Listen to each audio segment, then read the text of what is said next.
Hello friends, मैं हूँ विकास। आज हम आपको बताने वाले हैं कि कार लोन कैसे लें, यानी लोन पर कार कैसे खरीदें। आइए जानते हैं।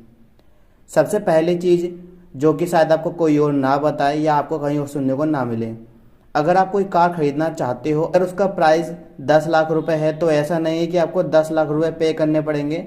आपको 12 से 14 लाख रुपए पे करने पड़ सकते हैं।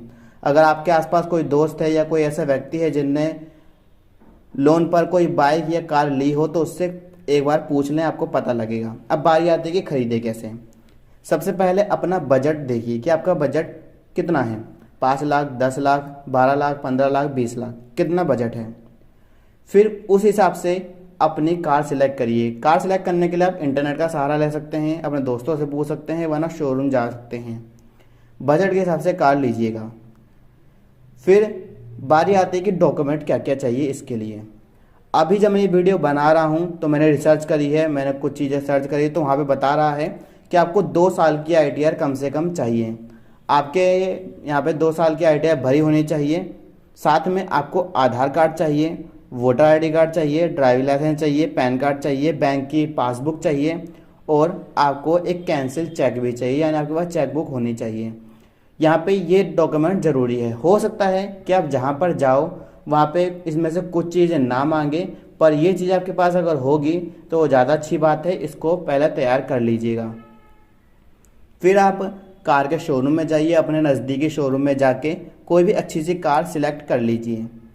कार का जो बेस्ट वेरिएंट चूज़ करिएगा, जो लेटेस्ट हो। अगर आप कोई पुराना वेरिएंट, कोई पुराना मॉडल चूज़ करोगे तो शायद आपको बाद में ऐसा लगेगा कि मुझे थोड़ी देर रुक के या थोड़े दिन रुक के, कुछ साल रुक के, कुछ महीने रुक के अच्छा वेरिएंट लेना चाहिए था। इस चीज़ को ध्यान रखिएगा। फिर आप कोई भी कार जैसे सिलेक्ट कर लेते हो कि आपको ये कार खरीदनी है, तो वहाँ पे कई सारे बैंक के एजेंट बैठे हुए होते हैं जो कि कार पर लोन प्रोवाइड कराते हैं। वहाँ पे आपको कई सारे बैंक जैसे कि ICICI, HDFC, कोटक बैंक और 2-4 बैंक और होंगे, वहाँ पे आपको एजेंट मिल जाएंगे और आप उनसे कंसल्ट करिए कि कौन कम से कम रेट पर आपको लोन प्रोवाइड करा रहा है। फिर आपको जौन सा बैंक अच्छा लगे वो सिलेक्ट करिए। ऐसा नहीं कि कोई बैंक आपको कम रेट पर लोन दे रहा है तो आप उसको ही चूज़ करें। आप थोड़ी बहुत रिसर्च कर सकते हैं और चेक कर सकते हैं कि कार लोन के लिए कौन सा बैंक अच्छा है। फिर बारी आती है कि सिबिल स्कोर कैसा है आपका। अगर आपने पास्ट में पहले कभी कोई लोन लिया होगा या लिया था और आपने उसको टाइम से पे नहीं किया तो आपका सिबिल स्कोर बेकार हो जाएगा। अगर आपका सिबिल स्कोर बेकार होगा तो आपको लोन नहीं मिलेगा, बहुत मुश्किल होती है। कुछ लोग प्रोवाइड करा देते हैं, पर अगर आपका सिबिल स्कोर बेकार है तो लोन नहीं मिलेगा। सिबिल स्कोर अच्छा है तो लोन मिल जाएगा।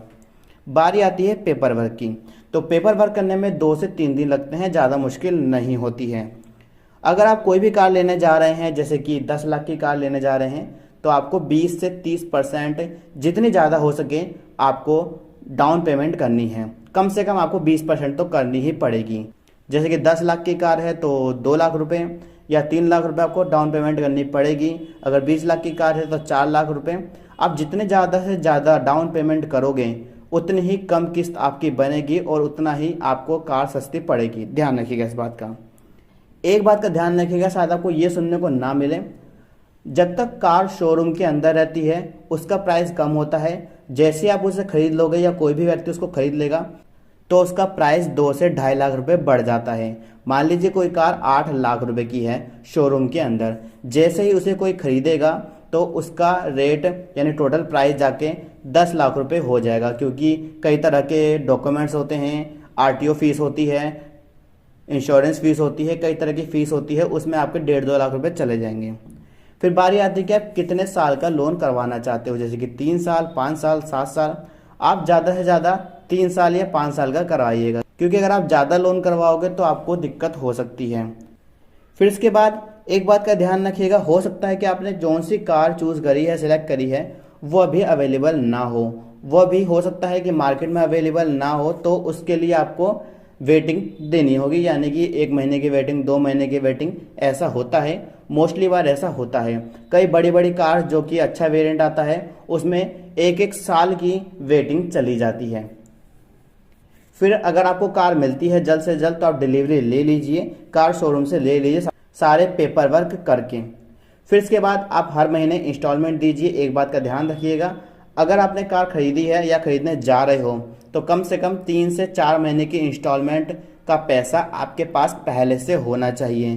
बाय चांस आपके पास पैसा नहीं है तो क्या करेंगे यहाँ पे बैंक वाले, तो बैंक वाले आपके घर से आपकी कार उठा लेंगे और यहाँ पे उनका पूरा हक होता है क्योंकि आपने उनके बैंक से लोन लिया है और उनका पैसा आपने अपने कार पर लगाया है, तो उनका हक बनता है वो आपके घर पे आएंगे और कार लेके चले जाएंगे।